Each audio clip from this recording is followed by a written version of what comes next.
राजधानी दिल्ली की सार्वजनिक परिवहन व्यवस्था लगातार संकट में फंसती हुई जा रही है।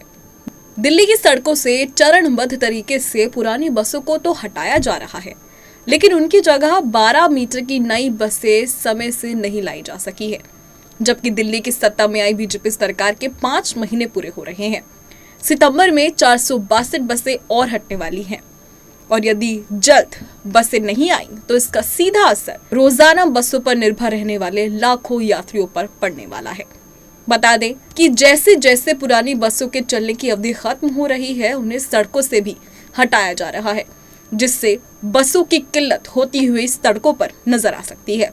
बता दें, राजधानी दिल्ली में पुरानी बसों को उम्र पूरी होने पर हटाने का शेड्यूल फरवरी से लागू हो चुका है, और फरवरी और मार्च में सबसे बड़ा झटका तब लगा है जब 790 से ज्यादा बसें सड़कों से हटा दी गई, और इसके बाद मार्च में सिर्फ और सिर्फ 345 बसें ही बेड़े में शामिल की गई, और इसके बाद अप्रैल में 111, मई में 232 और जून के महीने में 90 से ज्यादा बसों को सड़कों से हटा दिया गया। अब इसके बाद जुलाई के महीने में स्थिति और भी बिगड़ गई। 16 जुलाई को डिम्स के अधीन चलने वाली 533 बसों का अनुबंध खत्म हो गया, और इसका संचालन भी पूरा तरीके से बंद हो गया, और जुलाई के अंत तक डीटीसी के बेड़े से 452 बसें और हट गई। यानी केवल जुलाई महीने में ही कम से कम 1000 बसें सड़कों से हट गईं। जुलाई से पहले राजधानी दिल्ली की सड़कों पर कुल 6368 बसें चल रही थी, लेकिन इन हटाई गई बसों के बाद ये संख्या घटकर करीब 5300 रह गई है। अब आगामी सितंबर में 462 बसें और हटने के बाद दिल्ली में लाजमी है कि बसों की संख्या करीब 4833 पर आएगी।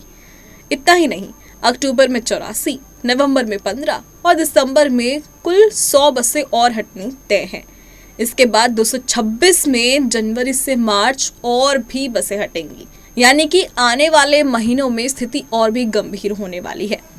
वहीं रिपोर्ट्स के मुताबिक मार्च 2026 तक कुल 1680 बसें कम हो जाएंगी।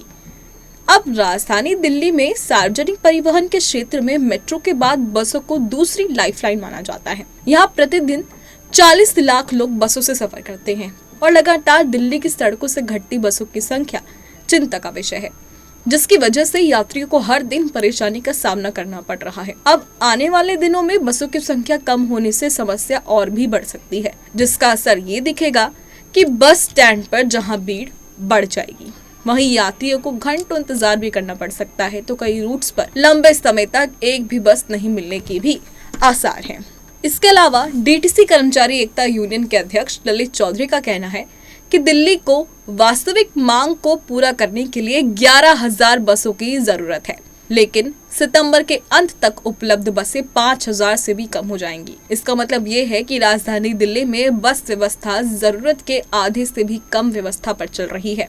अब राजधानी दिल्ली में सत्ता परिवर्तन के बाद मार्च से बीजेपी की सरकार है, और सरकार बनने के बाद 9 मीटर की छोटी इलेक्ट्रिक बसें तो सड़कों पर उतर गई, जो छोटे छोटे रूट पर चल रही हैं।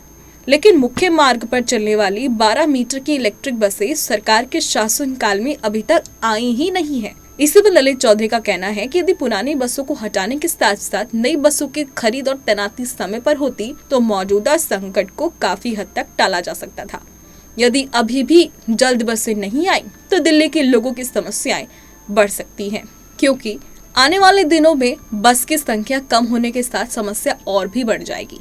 इसका असर ये होगा कि बस स्टैंड पर भीड़ बढ़ेगी और यात्रियों को घंटों तक बसों के लिए इंतजार करना पड़ेगा। ऐसे में अगर बस कम होगी तो कहीं ना कहीं कर्मचारियों के अंदर भी रोष मिलना जाहिर है। ऐसे में देखना होगा कि बीजेपी सरकार या रेखा सरकार इस चुनौती से कैसे निपटती है।